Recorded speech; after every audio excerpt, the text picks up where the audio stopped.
No This worries. is Andy Purewal for Boxing Social in association with Betfred, and I'm delighted to be joined by James Power over Zoom. James, first and foremost, how are you doing?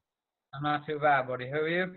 I'm good, mate. Obviously, it's good to hear you're doing well. Obviously, uncertain times at the minute, but things seem to be getting a little easier. How have you found the past kind of 3 or 4 months? Obviously, it's been frustrating, but I'm just focusing on what I can control, working hard, and waiting for it all to settle. What was you able to see kind of training wise during this period? I was very limited. I didn't have access to a gym, just a lot of shadow boxing and a lot of running. Just doing what I can. I was just focusing on what I could do and not what I couldn't do, and just making the best of it. James, we obviously just had a brief chat off of camera there. With this being your first time on the channel, I want to kind of reflect on your entire journey with regards to boxing so far and go back to the start. So, James, just take me back to kind of the beginning and your route into boxing. I started when I was 9. Uh, my family were involved. It was just natural for me to go down, try it out. But once I stepped foot in the gym, I never looked back, and it's been my whole life ever since. I became obsessed with it around the age of 9 or 10, and just dedicated my life to it so far. Reflect on your early amateur days for me. How did you find the amateur scene? I was always obsessed with the professional side of the sport. I always wanted to be a pro boxer since I was 10. I've been telling my family that I was going to become a professional boxer. So I always saw the amateur, I suppose, sport as a stepping stone towards the pros game. But I achieved, uh, I have amateur achievements. I won a few national titles. Um, I competed at a very high level, so I done well, but it was never my focus. It was never the path I wanted to go. So that's why I'm where I am at. I'm where I'm at now. Let's obviously talk about that. You're only 19 now. Again, we just briefly spoke off camera about your decision to kind of go and fight over in Mexico at such a young age. But before we come on to that, why did you yourself kind of turn over at such a young age, especially when we're seeing a bit of a trend recently where we're seeing a lot more fighters who are of a similar age to yourself turning professional sooner than what maybe in years gone by fighters would have done? Yeah, you're on the ball there, 100%. A lot of younger athletes are turning pro now, but as I said, it was always my goal to become a professional, and I was just waiting for my 18th birthday to do it anyway. I was just counting down the days where I could legally become a professional, and I was just having a chit chat like you and I are doing now, and someone asked me, was that still my goal? And then they asked me why I wasn't pro already. And I said, you'd have to go to Mexico. And they just asked me, why don't you? And that kind of sparked it. And I just started thinking of it, has it been done? Is there a blueprint? And because it wasn't done before and I was the first Irish boxer to do it, it gave me an authentic pathway into the pro game. So I like that about it too. It's something different. It's something I can call my own. And listen, how bad? Let's obviously touch on that. We went to Mexico when you were 17 because there was obviously different legal proceedings, I suppose, or there's different ways Yeah. around, how young you can be when you box professionally over there. Talk to me about that journey. How did you kind of find it, and how did it all kind of come about, and the process of that you had to go through? Yeah, so I turned professional at 17. Um, I flew to Mexico. I was in my final year of high school, so I was preparing for my end of school exams as well. So I was a student. I flew over, weighed in, got my license at the weigh-in, fought the next day, flew home the day after that, and I was in school a few days later. It was surreal, but I took it as it came and took everything in my stride. And yeah, when I was back in school, I was just another student. How did you find that experience of traveling over? I imagine you may have had like your father or your mother, just very, very close family members who was been able to go with you at kind of such short notice. But Is it something, do you ever look back and regret not maybe waiting for the opportunity to fight closer to home, closer to, whereabouts you live, or over in England, or somewhere? Do you have any regrets about deciding to go to Mexico, or? No, I don't have any regrets. There were consequences for turning pro, and because I live in Cork and there's no pro gyms located where I am, I was forced to train myself Monday to Friday, and still am because my coach is in LA right now. So I'm doing most of my training alone, without a coach, just me in the gym, and that's not ideal for any young athlete looking to you know, uh, move up in the rankings and make a name for himself. But listen, it's something I have to deal with now, and hopefully, when this all clears up soon, I'll be back in LA and training with my coach. But no, it was a cool experience, and I don't have any regrets. Um, it was different, and as I said, it's something that I can call my own. It's authentic. Is it hard, fighting in places like that? And obviously, I know you fought in Hungary as well. Is it hard Yeah. fighting in these places and not having, your friends and your family, or as many people as you'd like, to be able to watch you? Um, it's just different, especially the debut. Everything was completely different to the amateur scenes. So it was just kind of not getting overwhelmed and not focusing on who's not there and the differences, and just focusing on the task at hand and not letting emotions get in the way or anything. But yeah, it was different. It was different not having the family at ringside, cheering you on. My little sister, screaming her head off. It's different, but that'll come. That time will come, and I'm looking forward to making my Irish debut. Let's just move on to Hungary for now and talk to me about how kind of the opportunity to go to Hungary came about.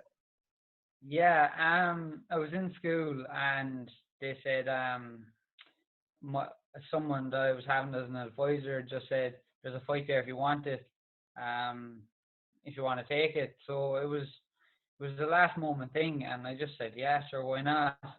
And jumped on the plane, weighed in that night, and fought the next day. So again, it was only happening in a very brief period of time, but yeah, the Hungarian Commission allowed me. I don't know what's the deal with the age limits and stuff there, but I was fighting under my Mexican license. I was representing Mexico in Hungary, so I think that's how I was allowed to fight there. Um, I fought in Slovakia after that as well, and that was another last moment fight. I think I came home from school.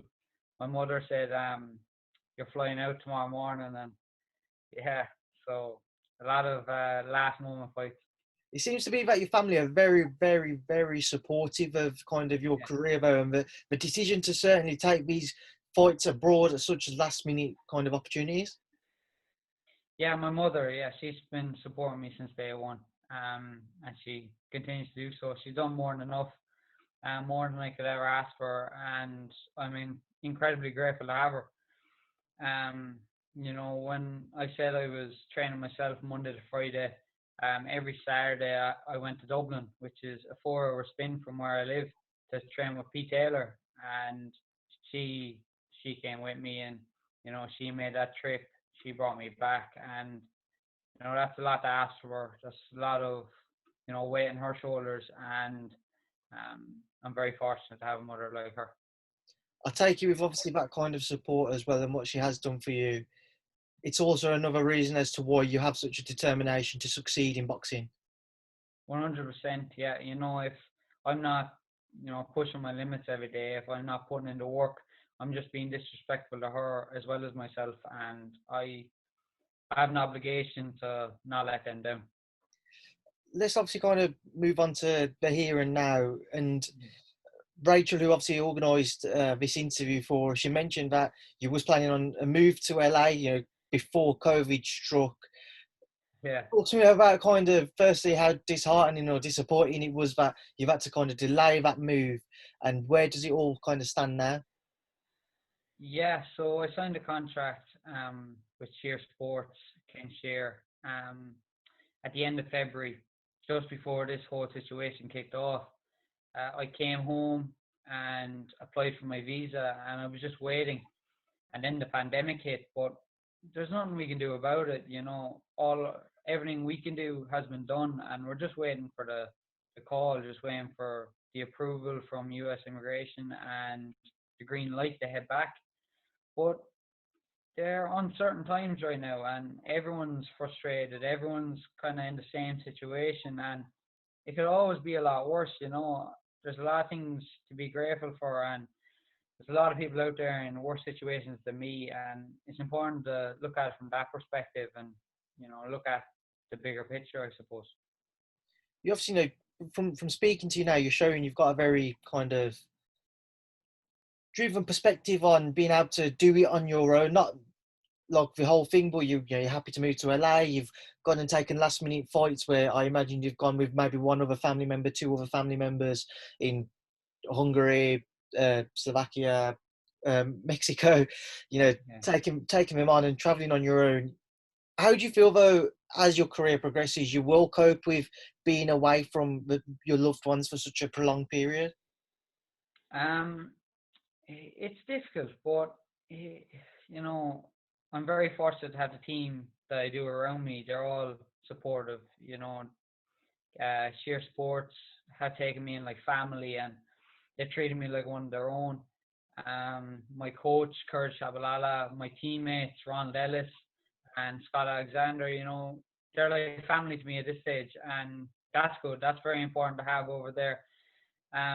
Through social media as well, a beautiful thing about that is everyone's connected. So, when I wake up in the morning, it's just I'm a button away from calling my mother, calling home, seeing them, and that helped me. Um, but yeah, it's just taking things as they come, and I suppose you can't speak about it until you experience it. Let's obviously move on to kind of the here and now then. And how do you kind of see the coming months or years of your career playing out? Just once I suppose the dust settles on this COVID-19 situation, and I get back to LA, it's just about getting the ball rolling, getting as active as possible, and making up for lost time. You know, I'm Irish. I can fight. I should have no problem kind of making an impression on the American crowds, and that's kind of my focus right now. Just making a name for myself, showing people what I can do, building kind of a support base in America, because I've been very lucky to have the support I've got at home. Um, Media outlets, reporters, podcasts, newspapers, they've all jumped on board and got me as much attention as possible during my professional career so far. So it's just about transferring that to America. Um, I'd like to challenge for the WBC youth title. I've had my eye on that for a while. That's for boxers under 23. So I'd like to get a shot at that. But it's just about progression now. I'm not gonna like call out anyone or anything like that. There's a time and place for all that stuff. It's just about progressing as a fighter, learning, and racking up the wins. How far off from challenging for kind of titles do you feel you are? I have to make up for lost time when I get back over. I'm 5-0 now. It's just racking up those wins, uh, building that record, I suppose, and then I can't see why I can't challenge for a title in 1 or 2 years. I'm a fighter, so I'll get in there right now. And I think if you ask any fighter that question, they'll say they're ready to get in there at a moment's notice. But that's the role of the manager, and it's just about, I suppose, progressing right now. Who would you rank as, the best champion in your division? What do you make of the world scene in your division? Featherweight, super featherweight. There's a lot of names there, a lot of good names. Lomachenko's walking around, up and around that weight. Gervonta Davis can jump down.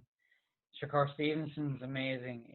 It's a packed division, and anyone could take the title of being number one. But Lomachenko's in a world of his own now, and I know he's moved up to lightweight, but he's a small lightweight. But that man's incredible. But yeah, there's a lot of names. is he kind of the pinnacle for a young fighter coming through? When everybody watches him, everybody kind of, most people at least, they're in awe at his skill set and just how he operates in the ring. Is he kind of what everybody strives to be as a young fighter coming through? At least, is he somebody you look up to? Yeah, I look up to everyone. I think you can learn something from everybody, and everybody has a story. We're all human, so we're good at certain things and bad at others. Um, Lomachenko takes a very mental approach to the boxing scene. He does training, techniques that other fighters wouldn't, and I think that's opened the eyes of young fighters like myself to try out those, I suppose, strategies and training techniques.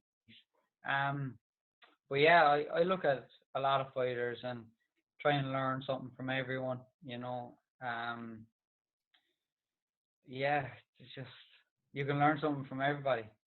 My final question, James, is obviously somebody else who's managed by Sheer Sports, Jay Quigley. Yeah, He's been linked with that Canelo fight. What I are your knew this was thoughts on it? um I don't know. It's. I hope he gets it. I really do. Jason. He's put in the years of work. He's dedicated his life to this sport, and it'd be brilliant to see him in there with the best. Um, it's a tricky one. Canelo is, he's a different level, and in my opinion, he's the best in the world. I am ranked as pound for pound number one. I don't think he can be beaten by anyone in the boxing scene. So it's a tricky one. But listen, Jason wouldn't take the fight if he doesn't believe he'd win. His team wouldn't take the fight if they don't believe he'd win. So it's all about seeing what happens. Anything can happen on the night. Anyone can get chinned in those little gloves. So it'd be good to see, and I hope it happens. James, we'll leave that there now, then. I will leave you to enjoy the rest of your day. But before I let you go, what would you like to say to everyone who tunes in to watch our interview? Just follow my career. James, swift and short and sweet. I've got my words mixed up there, but you know what I mean. As always, mate, it's been a pleasure to talk for the first time. I hope you many successes for the coming months and the years of your career, and I'm sure I'll speak to you soon. Thank you for giving up some time, and thank you for speaking to Boxing Social. Thanks, man. Appreciate it.